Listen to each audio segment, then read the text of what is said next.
Deborah Alex from Bad Influencer. You got me saying my, you sure look good tonight. You sure look good tonight. My. Let's get into it. Hi guys, my name is Asanda Kati and welcome to my YouTube channel where I give you my takes on opinions on trending topics happening globally. So I'm not going to be speaking about anybody in particular. I'm going to be talking about a show.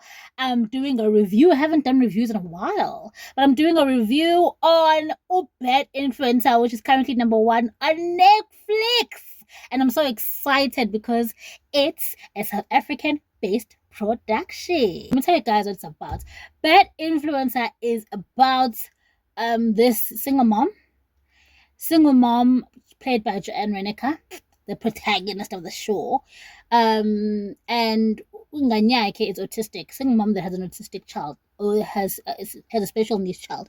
This child is being bullied at school, and the only school that accepts children like him or can basically cater to children that have advanced learning needs is a school that costs 200K a month, and she can't afford 200K a month, and she can't afford it. But what this woman can do, the BK, the protagonist, what she can do is sew bags, and she figured out a genius way of taking fake bags, because the skin of those fake bags are just as good as the real bag.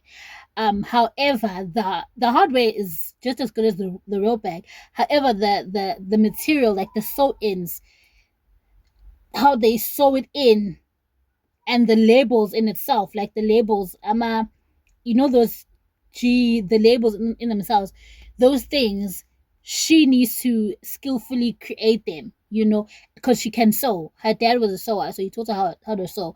So those aspects are fakes. So she basically creates fake bags out of other fake bags, but she has a skill to make them as closest to the real thing as possible.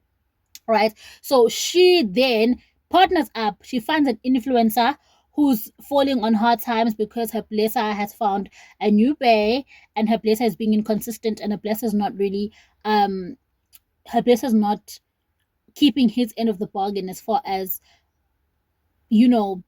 financially helping her out, because he has a wife, he has a family, and ublesser wakhe manje usebona abanye one ublesser wakhe is not being as gracious and generous as he used to be. So now she's falling on hard times because of his inconsistencies.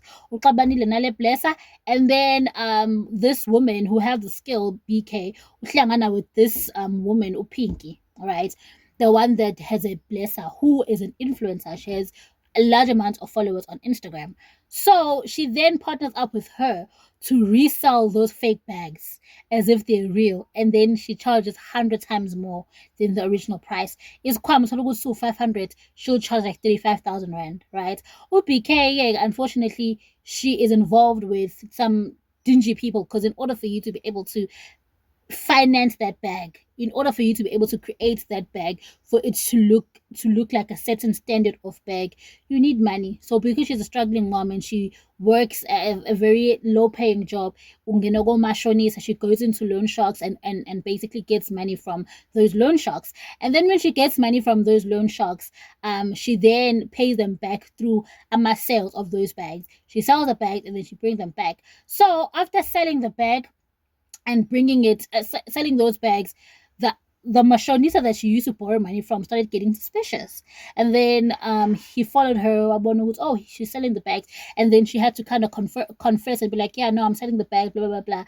And yeah, she sells the bags and gets involved with really shady people that basically try to extort her of the money and try to also get a share from the amount of money she makes from those bags, to the point where it actually started getting to like higher up criminals, when they're like now using her strategy to basically get more money and make like millions of rands and pay off my debts in the sense of would he be able to buy guns, to traffic women, and to do bigger crimes. So the money that they make out of the bag sold, those criminals take it to buy um illegal things that ultimately contributes to the larger problem that we are facing in South Africa, which is prostitution, illegal firearms, and just criminality. Now, OBK got involved with a cop that was sent to basically, but without his knowledge, to investigate counterfeits, which are basically the things that she does. So kuba messy, because the person that's investigating people like her is now sleeping with her, and she's basically living a double life, posing as a single mom to this guy. She's basically part of this this larger criminal operation. So like it's very smart. It's a very smart storyline. You got to loose ends here and there due to I feel like the writers were sitting down and they had thought of so many things already. They got exhausted and they were just the smaller loose ends, because at the end when it was time for them to raise 5 million rand, that 5 million rand was supposed to go to the boss, the boss on top, all of that money. Whereas there's so many people involved in the production of those bags, so many people involved in selling those bags, so many that also need to get paid. So how are those people getting paid when all of the money that they're making through the bag is going to one person? So it's like that thing of like, ish, you guys miss an opportunity to really knock it out of the park. Yeah, if you guys showed us how all the other people, the downlines were getting paid, it would have been a criminal. Yes, it would have been like masterminded criminal thing. And it's like that is what's I feel like the production was so good, but it was just that thing that was missing. They would have made it 10 out of 10. Americans would have like got into it, and it would have been the next big thing, because it was a really good series, and I want you guys to watch it. Nobody's paying me for this. Watch it, because it's really entertaining, and it really makes you feel like, oh wow, like in South Africa we've gotten so far, like we've gotten so far with our storytelling, and it can only get better from here. So everybody keeps talking about the lead, which is Joanne Reinecke. I don't know if I'm pronouncing that correctly. Cindy Mahlangu and Zozibini Tunzi. I don't know if I'm pronouncing it correctly, but those are the leads, basically the main cast members. And although they are incredible at what they do, I couldn't help but be gagged by Oprah Alex. Yeah, Oprah Alex Gas. Like he is such a good actor. Like he's such a good actor. The whole time when I was watching the production, I was like, and I particularly say production for a reason. It's not because it's because we need to note. It will see when we consume content, it's a production because so much goes into it. There's hair people, there's makeup people, there's stage, there's lights, there's videographers.